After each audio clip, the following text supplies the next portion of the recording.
Buen día chicos. Vamos a comenzar con nuestra clase. El día de hoy vamos a trabajar con lo que van a ser las corrientes literarias. Eh, ¿Qué son las corrientes literarias? Bueno, a diferencia de los géneros literarios, las corrientes literarias son todas aquellas, son todas aquellas corrientes o movimientos literarios que van a tener un conjunto de características que nos van a ayudar a definir eh, hacia dónde va cada uno de los textos o cada una de las obras literarias. Es como si nosotros agrupáramos colores, ¿no? Los rojos con los rojos o los que son de color, que tienen el color tinte de color rojo van para allá, los amarillos, los verdes. Entonces, al igual que los colores, los libros se clasifican de acuerdo a ciertas características que son sujetos a las formas de escribir. Dichas formas de escribir están enfocados a los aspectos lingüísticos. Esos aspectos lingüísticos, cómo son generados en la forma de hablar, de decirse, hasta el modo de escribirse, ¿no? Entonces, cada una de esas corrientes literarias tiene un modo de hablar. Hoy en día tenemos una forma de hablar, pero no era la misma la forma de hablar que hoy tenemos a como era, no sé, hace 10, 20 años, 3 décadas pasadas, un siglo pasado.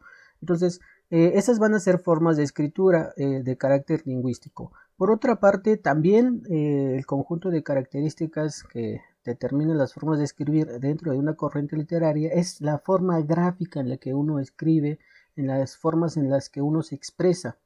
Nosotros visualizamos, por ejemplo, en la Edad Media era una caligrafía un poco muy compleja, para mi gusto era muy compleja, este, no era muy entendible. En el Renacimiento se desarrolla la caligrafía un poco más compleja, entonces como lo vemos en la imagen, así más o menos son las caligrafías de diferentes épocas, de diferentes momentos. Hoy en día, con el avance tecnológico, tenemos diferentes formas de expresarnos, diferentes formas de dimensionar nuestra caligrafía.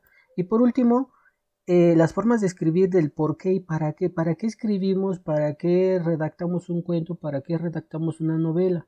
Eso va a tener que ver mucho con la otra característica que vamos a ver más adelante, en el caso del conjunto de características de cada una de las corrientes literarias.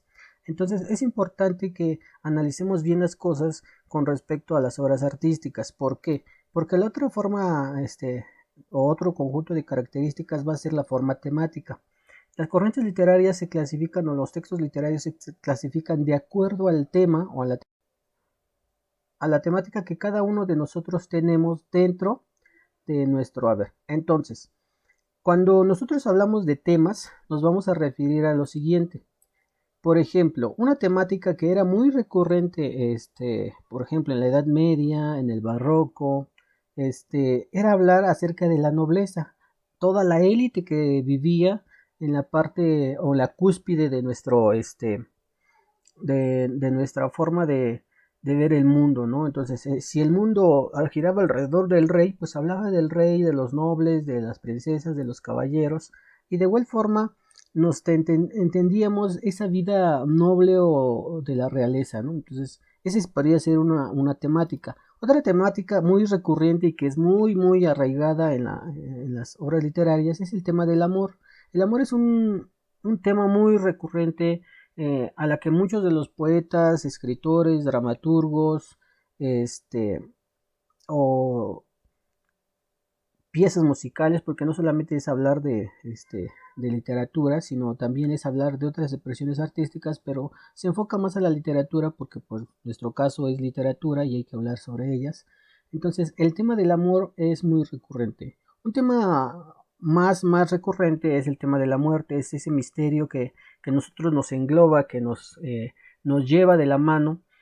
Hablar acerca de la muerte es una cuestión que nunca se va a dejar de hablar. De hecho, tanto la muerte como el amor son dos temas muy recurrentes en las obras literarias, que siempre hablamos de otro tema, pero siempre, como en los melodramas que vemos en en las telenovelas de televisión, pues simplemente esos melodramas siempre hablan acerca, o te hablan un tema distinto, pero de fondo siempre ahí está el tema del amor. Entonces, ahí siempre va a estar arraigado. Por otro lado, las condiciones sociales también de una época es lo que va a determinar qué es una corriente literaria. Y estas condiciones van a ser las siguientes. Tiene que ver mucho con lo social, ¿sí? Cómo vive la sociedad en sí en ese momento. Entonces, unas condiciones, por ejemplo, hablábamos hace rato de la Edad Media, la pobreza era bastante, todos los reyes acaparaban la riqueza. Hoy en día no ha cambiado nada, seguimos siendo o teniendo los mismos problemas, pero el tema de la pobreza, de las cuestiones sociales, culturales, pues son temas muy recurrentes de las que va a hablar algunas de las corrientes literarias que vamos a ver más adelante, ¿no? Entonces, en este panorama introductorio, pues estaríamos trabajando ese aspecto de lo. Entonces, seguimos. En el otro apartado con respecto a las condiciones sociales que determinan una época, está también la política. La política no es otra cosa sino el ver cómo una sociedad vive arraigada a un sistema político y que los dramaturgos, los escritores, los poetas, por lo regular utilizan esa forma de escritura, esa forma de escribir, esa temática para poder avanzar con respecto este, a este sistema político. Entonces, muchas de las veces escuchamos hablar sobre escritores que escriben sus novelas para hacer una crítica muy fuerte al sistema político o al sistema de gobierno. También no está muy alejado de todo el poder económico. El poder económico también es una forma de sobrellevar las cuestiones eh, con respecto a la redacción de libros o de las corrientes literarias. Todo está englobado, ¿eh? Lo político, lo cultural, lo económico, está desarrollándose. Entonces, conforme vaya avanzando el mundo o el tiempo, siempre va a haber sobre qué escribir y sobre qué redactar. Entonces, para esta primera clase introductoria es importante saber que las corrientes literarias son un conjunto de obras que están clasificadas de acuerdo al tema, a la forma en la que hablan, en el tiempo, la época, como la época griega, la romana, la Edad Media, el romanticismo, el renacimiento, el neoclasicismo, el naturalismo, y todas esas corrientes literarias que vamos a ir viendo poco a poco más adelante en el desarrollo de tres corrientes para ir clasificando las obras, ¿no? Entonces, cuando nosotros leemos un libro pertenece a una cierta época literaria. Bueno, entonces, esto es a grandes rasgos lo que van a ser las corrientes literarias.